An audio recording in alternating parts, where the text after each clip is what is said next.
No, it's been a difficult weekend, and I suppose we probably expected a 50% return, but unfortunately we've had no wins. It's a surprise. I think Ulster and Leinster were probably the two teams that we all thought would win.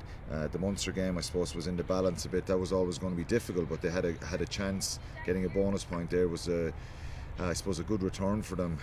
They'll be disappointed they didn't win, but certainly Ulster, Leinster will be very disappointed on home soil, and they were fancy to win those games.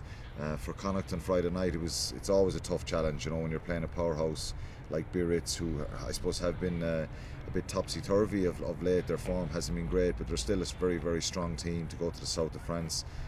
So it was a disappointing weekend overall. Extraordinary performance by Clermont in the Aviva, to be honest with you. Where do you think that leaves like Leinster and Munster particularly?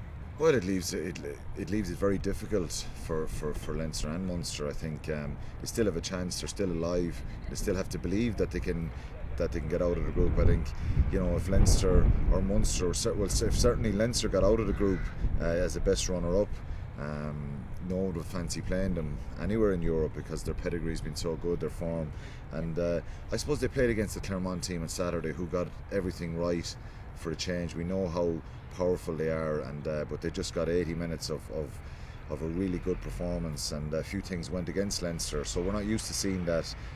But certainly I think Munster and Leinster still have a chance.